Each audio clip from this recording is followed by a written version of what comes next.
Hey everyone, Adam Bergman here, tax attorney and founder of IRA Financial. And on today's video, we'll talk about recession investing and your IRA. So not a subject that I thought I'd be talking about a couple months ago, to be honest, but April was a really nasty month for the equity markets. Almost every asset class has taken a hit pretty much over the last few months.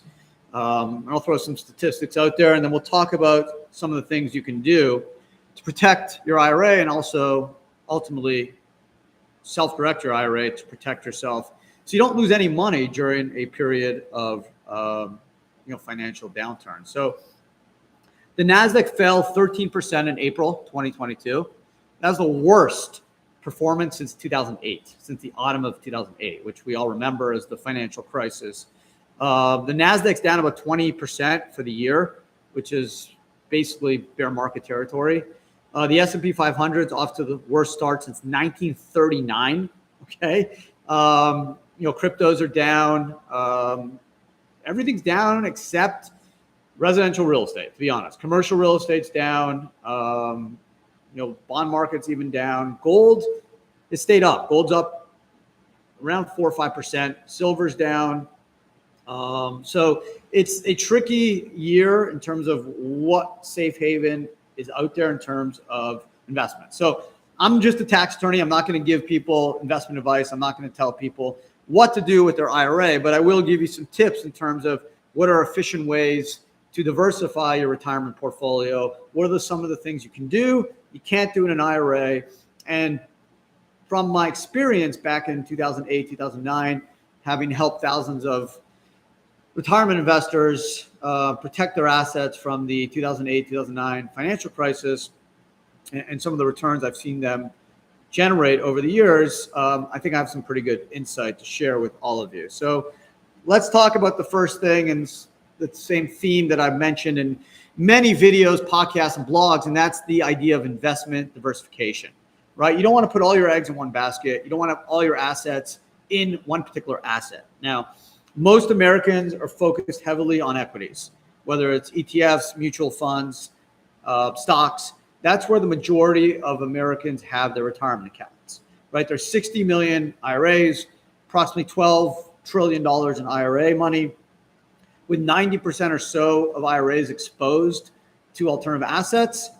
You can see the risks inherent in having all of your IRA funds focused on one asset class, i.e. equities. So the idea of diversification is you want to take some of your assets and reshuffle them, recategorize them to protect yourself in terms of a downside. So if the equity markets take a slide, which they've done in April, you have other assets like real estate or precious metals or private placement investments or hedge funds, venture capital investments to hopefully balance out the decline in equities. Now, I have a lot of friends that are wealth managers, some that focus on high net worth individuals, others that just help all types of investors with their investments, whether it's through an IRA or through personal funds. And all of them, all the good ones will tell you diversify, whether it's equities, fixed income, real estate. The best financial advisors will be honest and say, hey, you need exposure to real estate. You need exposure to precious metals, whatever the case may be, even cryptos, right? So you want to work with someone who understands the power of diversification, because ultimately that is going to be the best solution for getting you through a period of financial turmoil, right? The idea is, how do you preserve your assets? You don't want to lose asset value if you don't have to. So diversification is the overall theme of the primary way that we can protect our assets from a period of financial dismay or a recession. Best asset that reacts and counters a recession is real estate. Generally, residential real estate. Commercial real estate has taken a hit. It's been hit hard during COVID. Okay, it's bounced back a little bit, but during a period of a financial decline, commercial real estate is riskier than residential real estate. Now, clearly could be some really good buying opportunities in commercial real estate opportunities, which you can do in an IRA or a solo 401k. But residential real estate, looking back to 2008, 2009, 2010, that was the best performing asset for my clients. So I've kind of gone back over the last week to prepare for today's video and looked at asset valuations of clients from that period and today, and then kind of focused on the assets they've invested, and real estate was the winner. I've had clients up 1,000% plus, but in the most part, they've been able to generate 15 to 20% annualized rate of returns. Why? Because they're able to buy cheap, right? That's the key of real estate investing, is buying cheap. In today's marketplace, that isn't as easy as it was in 08 or 09 or 2010, because prices have appreciated during COVID, right? So you have to be super careful in what real estate you're buying, where you're buying it, and making sure there is a really good opportunity there. Now, the advantage of using an IRA to buy real estate is twofold. Number one is diversification. You're taking some of that IRA money that would be allocated to equities, and you're shifting it to a hard asset, an alternative asset like real estate. Number two, the ability to generate tax-deferred income or tax-deferred gains from the sale of real estate, or in the case of a Roth, tax-free income or tax-free gains, so long as you're over 59 and a half and the Roth's been open at least 5 years when you take a distribution. Okay, so those are the two big tax advantages of buying real estate in a retirement account. What are some of the disadvantages? Well, probably the biggest is you don't get to take advantage of any losses. So many real estate investors are able to take advantages of high deductions, high depreciation expenses in early years, and then pass through those losses onto their income tax return. But in an IRA, there's no way to take advantage of losses. Why? IRAs don't pay tax, right? So there's no benefit of a loss.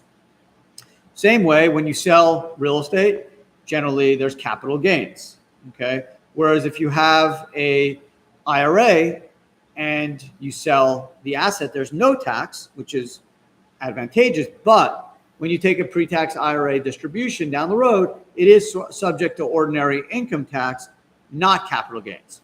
However, on the flip side, your income's been able to grow over the years without tax. So for example, let's say in 2020, you buy and sell a property. Let's say we'll do two examples. Let's say it's in 10 months, you make $100,000. So you pay ordinary income tax because it's short-term capital gains, okay? If you waited 12 plus months, you would pay long-term capital gains, which would be either 15 or 20%. Now, let's say you bought that same asset in a retirement account, you would pay no tax on that $100,000, but over the next period of time, once you decide to take a distribution, you would pay ordinary income tax on that. But again, you'd have the period of years between the sale and the time you took a taxable distribution for that asset to keep being invested and take advantage of the power of deferral, also known as compounding returns. On top of that, if you used a Roth IRA, obviously all the gains would be tax-free, if so long as you're over 59 and a half and the Roth's been open at least 5 years. So there are some disadvantages. I've gone back and forth with some colleagues about using an IRA to buy real estate. Their big complaint is you don't get to take advantage of losses, depreciation. But I always go back to them and say, yeah, you're right, but you do still have to pay tax on depreciation recapture, which a lot of people forget about, which is a tax on the amount of depreciation you took. Plus, your money gets to grow tax deferred in the IRA. So if you have a lot of time between your sale of that capital asset and the time you're taking a taxable distribution, that's super advantageous from a tax standpoint because of deferral. Plus, on top of that, you can defer, you get income, right? In times of recession, people need somewhere to live, right? You may need to lower your rent a smidge, but you're still going to get someone to rent your apartment or rent your condo or rent your house. People are not going to live on the street or in a park just because times are tough.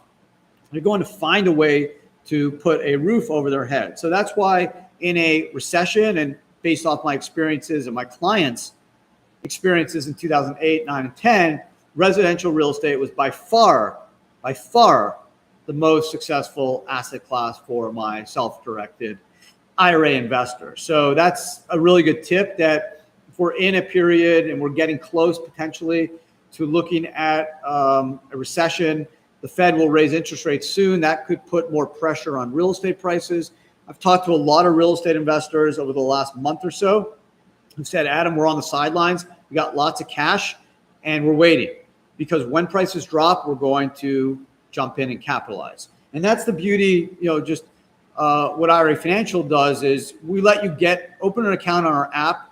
You can get started for free. You don't actually have to pay for an account until you fund it. So I know a lot of people are just going on our app, opening accounts, setting up all the paperwork. So they're ready. They can jump on the opportunity that when real estate prices start to drop, the account will be open. They just fund it and boom, they could put an offer in and close in 30 days, all cash. So really good opportunity. Now, what about leverage?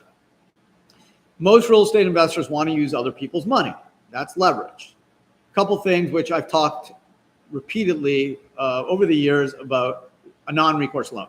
So when you use an IRA to buy real estate, you have to use what's called a non-recourse loan, which is a loan that you do not personally guarantee. Why? You cannot personally guarantee an obligation of your IRA.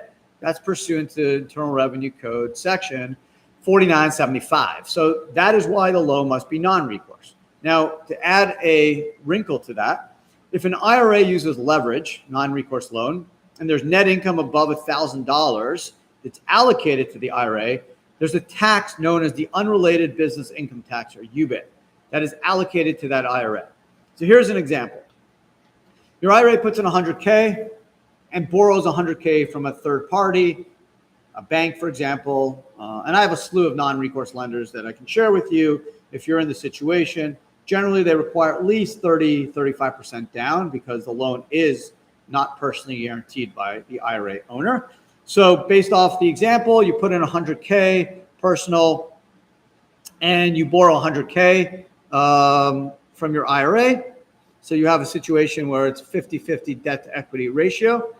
And now you generate $10,000 of net income after expenses, after depreciation.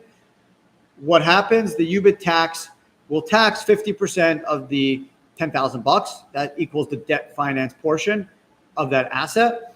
And $5,000 can be subject to the UBIT tax, which can go as high as 37%. So just something to keep in mind. If you are thinking about using leverage, you have to consider UBIT. Now, for a lot of real estate investors, UBIT doesn't come into play in the early years because of depreciation, expenses, mortgage servicing, which generally brings down the net profits. But if you sell that asset and the loan is still outstanding, still attached to the asset, it could trigger a tax as high as 37% on the allocated portion of the asset gains to the debt. So be cautious. Now, here's a tip. If you're self-employed, consider the solo 401k. The solo 401k is an exemption for the UBTI tax when you acquire real estate using leverage. So if you use the solo 401k in my example, instead of an IRA, $100,000 cash in a 401k, $100,000 non-recourse loan, and you use it to acquire real estate under section 514C9 of the code, there's no tax on the use of the leverage in a 401k. So as you can see, that is a huge advantage that a lot of real estate investors attempt to get into. The good news is a lot of real estate investors are self-employed. They have a business. It could be a sole proprietorship.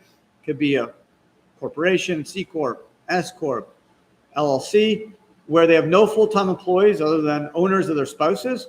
A full-time employee is defined as a non-owner or a non-spouse that works more than 1,000 hours during the taxable year. So independent contractors are not deemed employees.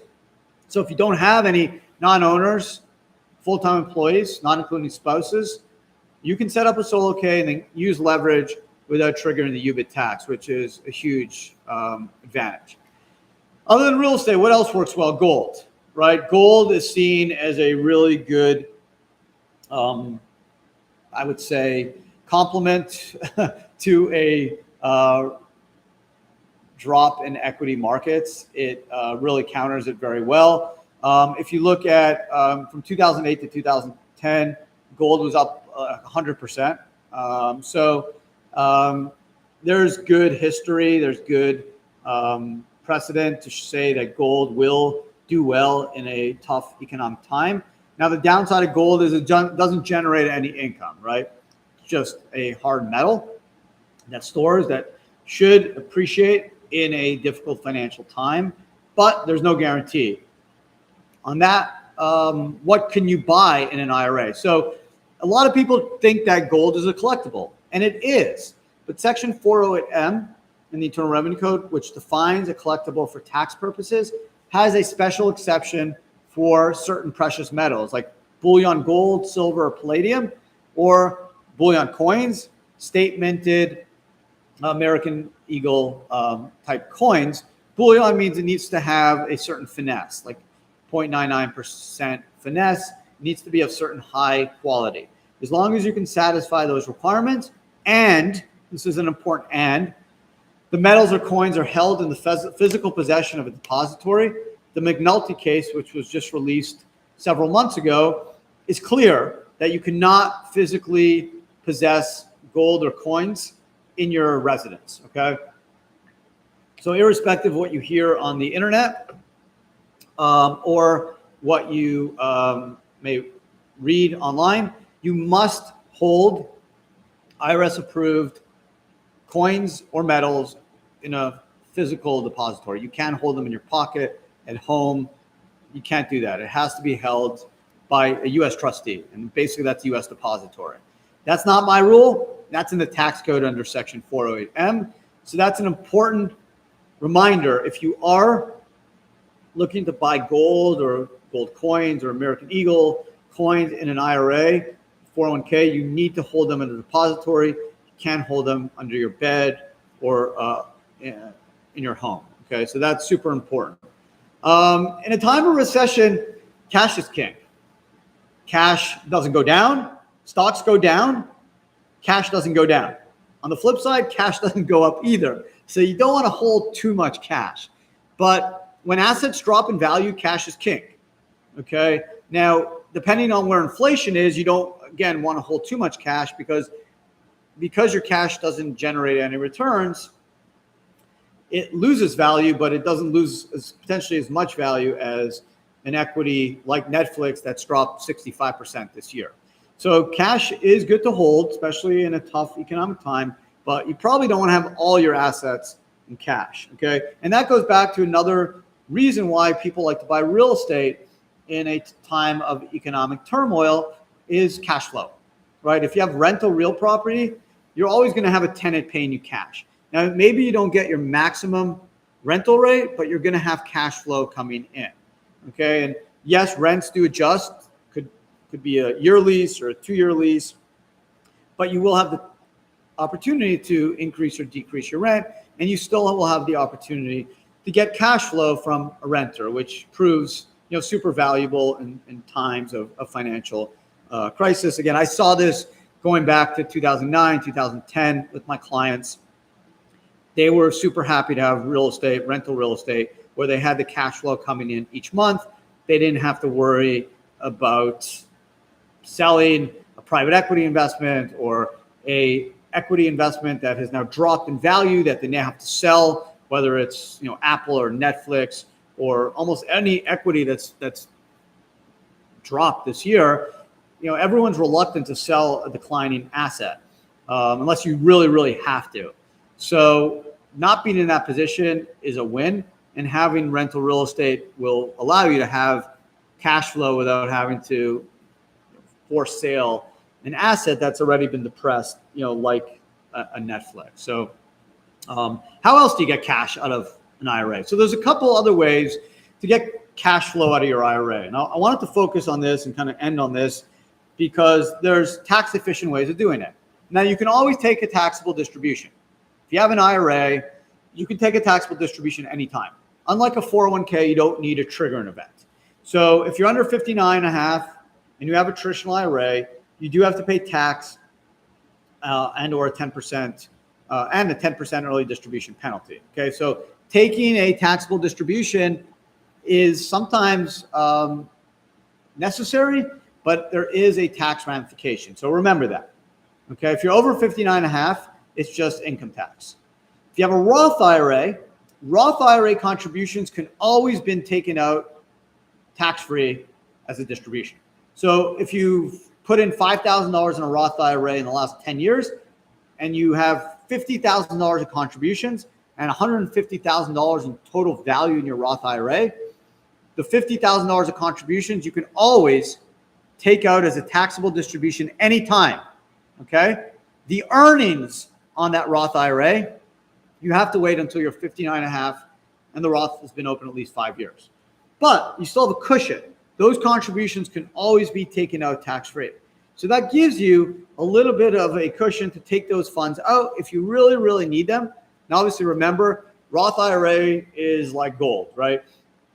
The money is going to be tax-free so long as you're over 59 and a half. The Roth's been open 5 years. So be super, super careful to take Roth IRA distributions. It should only be if you absolutely need to. But contributions should be taken out first because they're tax-free. Okay. Whereas a traditional IRA, if you're under 59 and a half, you're going to have to pay tax and a 10% penalty on those funds. So something to keep in mind. Another way to get some cash flow is something called an indirect distribution. So you can do a 60-day distribution, which means that once every 12 months, you can pull money out of an IRA or Roth IRA and use it for any purpose, whether it's to pay down a bill, medical bill, pay your mortgage or rent, whatever, go on vacation, whatever you want. But you can only do that once every 12 months for all your IRAs. You can't just pick one IRA now, an IRA in 60 days. No.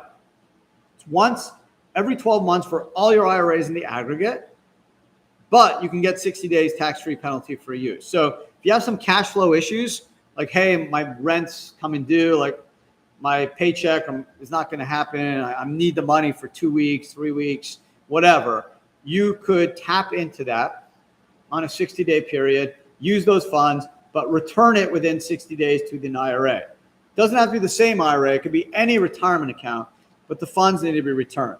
If you took cash out, you got to put cash back in. You can't take cash out and put a house back in, okay? Or you can't take cash out and put Tesla stock back in. It's got to be cash for cash. But remember, only once every 12 months. So that another solution, another tool in your tool box that you can use in a crunch if you need some cash and you can potentially do with it 60 days will help. It's a nice little solution and a nice little option to keep handy if you need it. Now, if you have a 401k, whether you work at Google or IRA Financial, or if you have a solo K, you could do what's called a loan. Now, most 401ks have a loan feature that lets you borrow $50,000 or 50% of your account value, whatever's less, and use that for any purpose. Okay, it's a 5-year loan. The interest rate is currently 3.5%. It will go up as the prime interest rate goes up. So today, May 4, 2022, it's 3.5%. It's going to go up in the next week or so when interest rates go up. Okay, the good news is you get tax-free, penalty-free use of those funds. You can use the funds for any purpose, but the loan needs to be paid back over a 5-year period, at least quarterly. You can pay it back earlier, weekly, biweekly, monthly, but the longest durations between payments is quarterly, and you're paying yourself back, right? So instead of paying a bank back or a credit card back, you're paying the plan back. So whether it's 3.5% or 4%, whatever that interest rate is, you're actually paying yourself back. So the money goes back to the plan, principal and interest, and you get tax-free, penalty-free use of those funds, which is pretty cool. Okay, so the loan is a really, really good option if you're in it. Now, you may say, Adam, I'm self-employed, I don't have a 401k. It's okay. You can set up a solo K. 2 eligibility requirements. You need to have a business. Doesn't have to be a $1 billion business, just needs to be a business. Okay, Schedule C, C Corp, S Corp. You don't even technically need revenues. there needs to be the intent to generate revenues or perform services. So whether you're selling a widget or you're providing some type of services, the intent is that you are going to generate revenues. So you technically don't need to even have revenues today.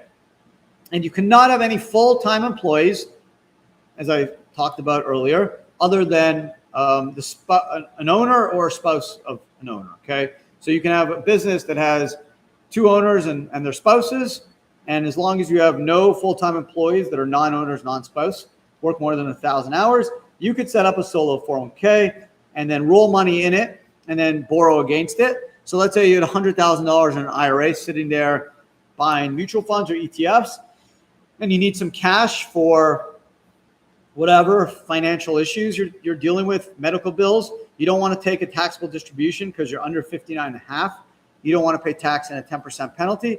Roll the money into a solo plan, borrow 50K, and then have tax-free, penalty-free use of those funds, and then pay it back over 5 years to yourself, to your plan. So kind of a win-win.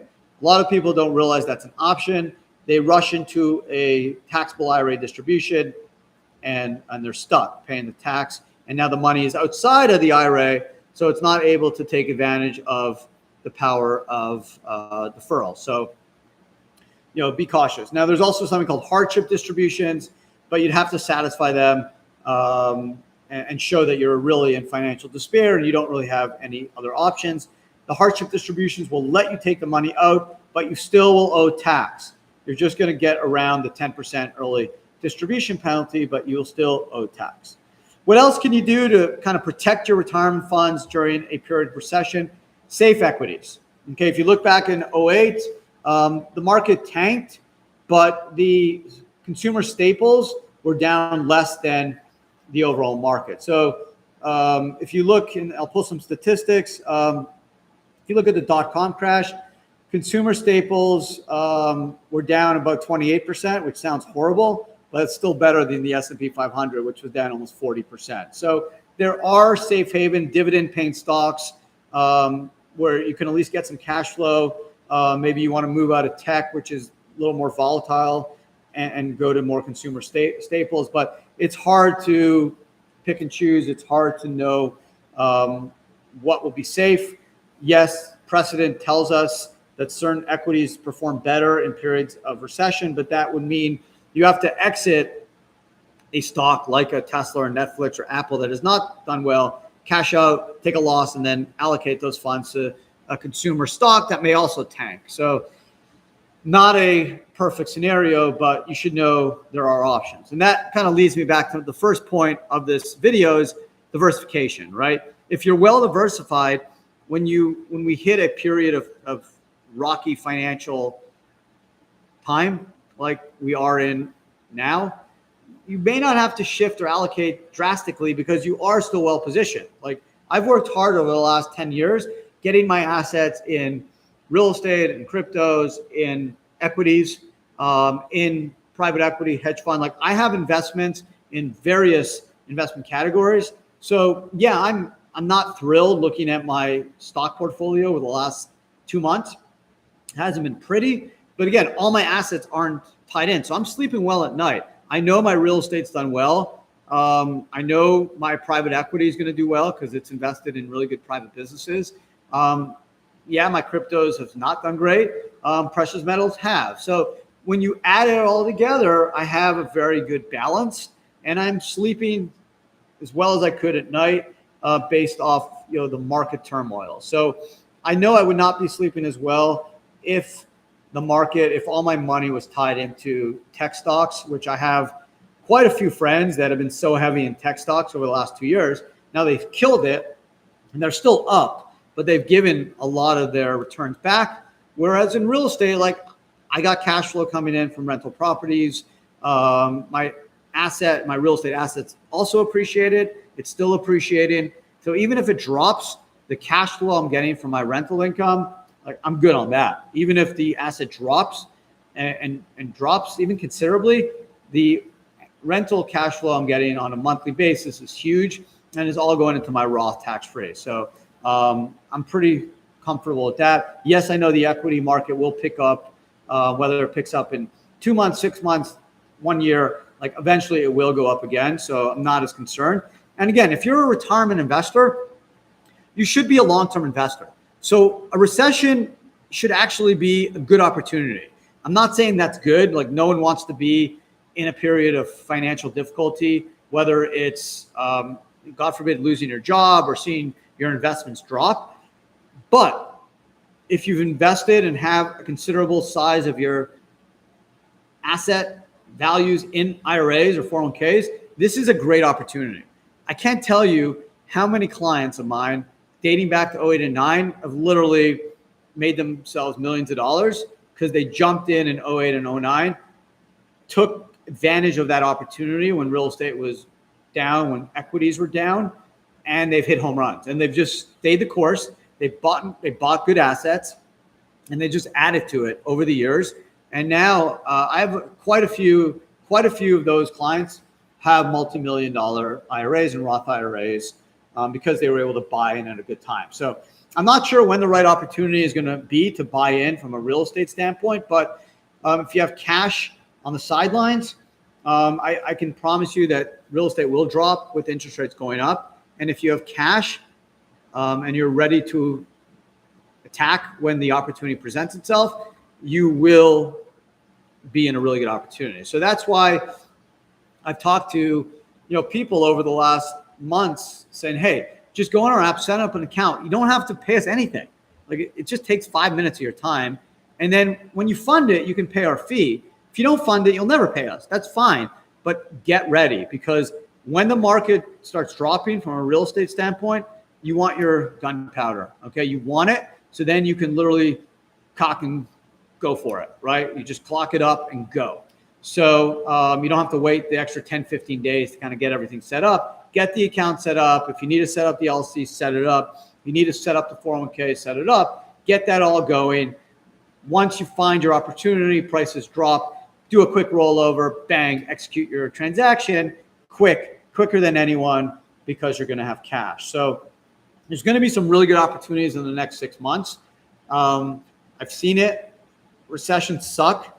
But from an IRA or 401k standpoint, assuming you're not in your 70s and you don't need the cash flow from your IRA to live off, if you're in your 30s, 40s, 50s, 60s, and you have 5, 10, 15, 20 years to wait to be required to take distributions, or at least be in a position where you're going to need to live off those funds, this is going to be an amazing opportunity for IRA investors to take advantage of a reduction in the real estate market, and then take advantage of the firepower of having cash in an IRA. So sit tight. I don't know if it's going to happen tomorrow or next week or in 3 months, but there'll be amazing opportunities. So if you have an IRA, you should definitely think about, at least consider going self-directed, do your research, do your diligence.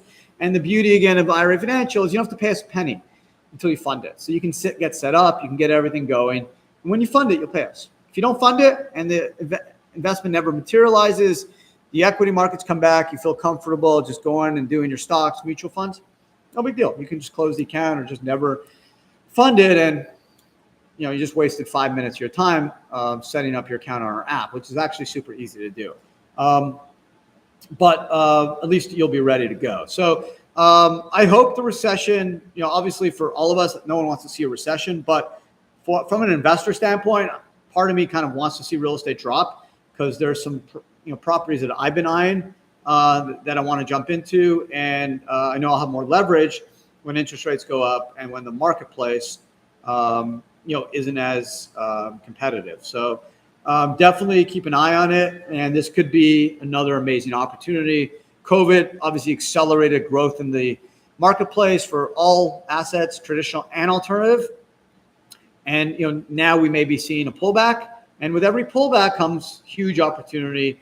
You see it with Warren Buffett. Warren Buffett just started buying companies over the last couple of months, right? He just made a huge investment into a company. He called the stock market a gambling parlor over the last couple of years, but now he's starting to use some of the hundreds of billions of dollars of cash he has because prices have come down. He's literally sat with hundreds of billions of dollars over the last year and a half. People thought, hey, he lost his mojo. What's he doing? He's getting old. No, he just saw prices are just too high, no deals. Now he sees prices coming down, whether it's equities, whether it's real estate, whether it's private businesses, and he's going to capitalize on that. And that's something you and I can do, obviously, in just way smaller scale, but we can definitely take advantage of a recession type investment marketplace. And I'll end with this. Money is made when you buy, not when you sell. Any idiot can sell an asset. Smart people make money when they buy. That comes not from me, but from some of the smartest, richest clients that I know. So stay patient, be on the sidelines, be ready, because when the market drops, and it's going to start dropping, especially in real estate, get your firepower ready, because the money to be made will happen in the near future. And then because you bought at such a great spot, you're going to be set over the next 5 to 10 years. So there you go. I hope you guys enjoyed today's video. I know I did. Yeah, as I mentioned, no one wants to be in recession. It was great getting free cash and seeing all assets go up. But if you look for a silver lining, I saw this again in 08, 09. There's going to be tons of money to be made, especially in the IRA world, for people with cash that could capitalize on a falling real estate market. So thanks for spending some time with me today. I really appreciate it. Have a great day, and talk to everyone again soon. Be well.